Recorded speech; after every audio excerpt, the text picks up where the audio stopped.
Alors, parlant donc de ce grand 2 qui nous traite des opérations sur les puissances, nous avons donc en grand 1, un petit 1 du moins, une première propriété au regard des petites activités que nous venons de mener sur les calculs.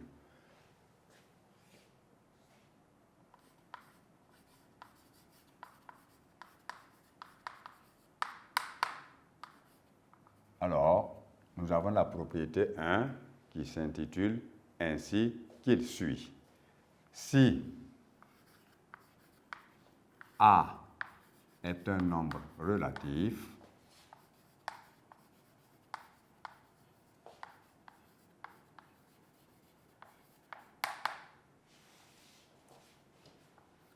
petit m et petit n, deux entiers naturels,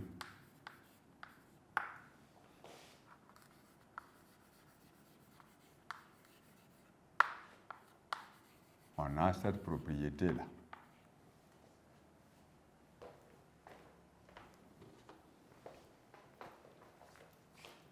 A à la puissance m multiplié par A à la puissance n est égal à A à la puissance m plus n.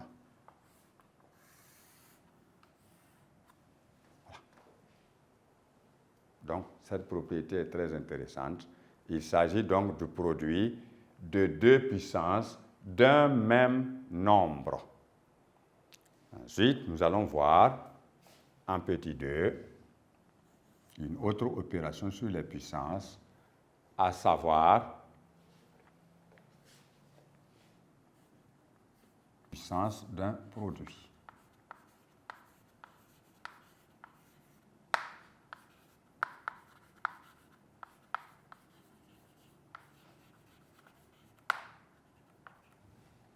Puissance d'un produit. Alors, lorsque nous parlons de produit, cela veut dire que nous parlons de la multiplication d'une grandeur par une autre, qui va donc porter une puissance donnée. Là-dessus, nous allons effectuer ces petits calculs-là pour énoncer la propriété qu'il faut.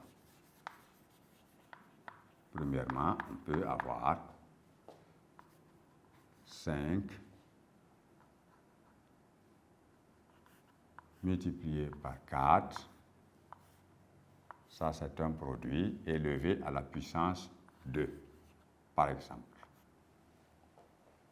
Alors, lorsque nous établissons cela, nous allons d'abord comprendre que quand on élève une grandeur quelconque à la puissance 2, c'est multiplier cette grandeur par elle-même. Et ici, la grandeur est 5 fois 4.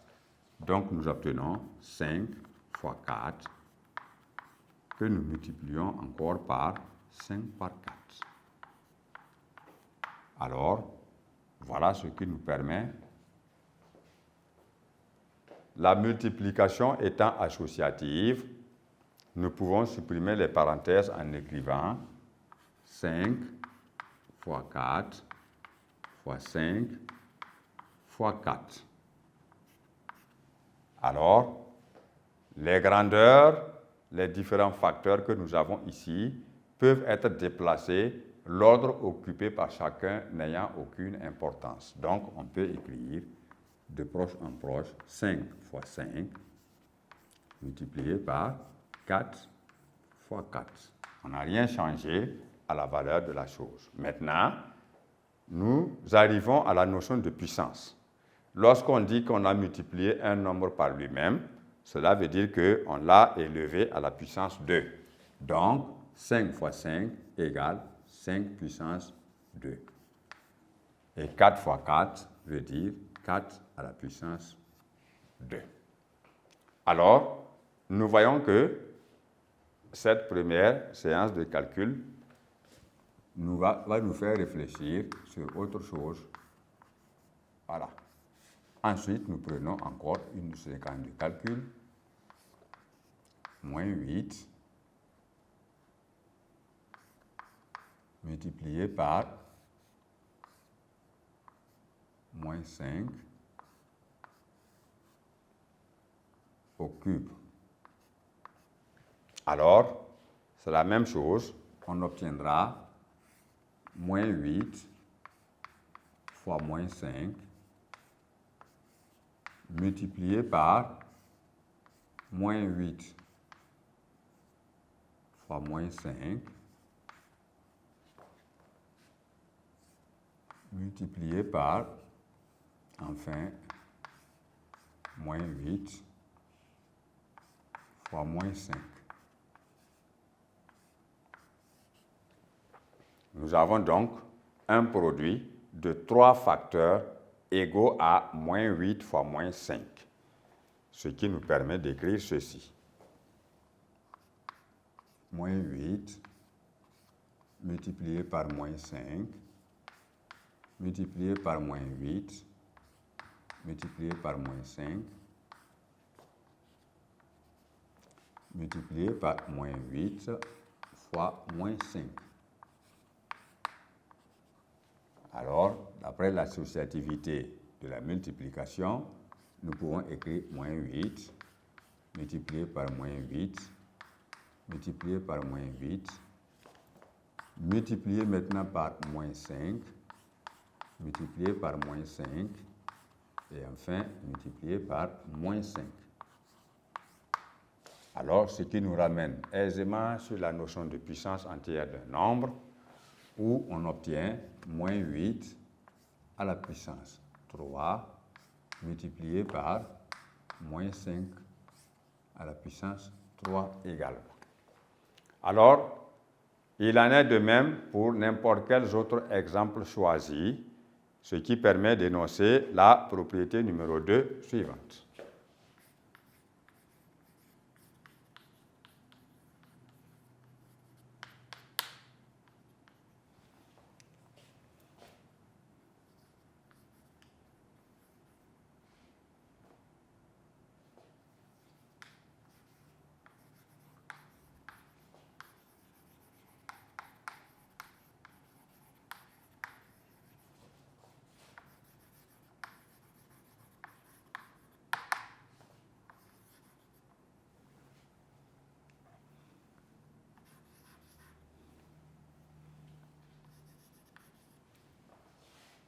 Si A et B sont deux nombres relatifs et petit m un entier naturel,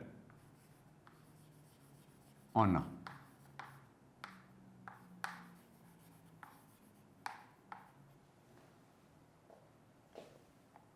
A fois B élevé à la puissance m égale A fois m, A à la puissance m fois B également à la puissance m. Donc, si vous prenez deux nombres différents, vous prenez la même puissance.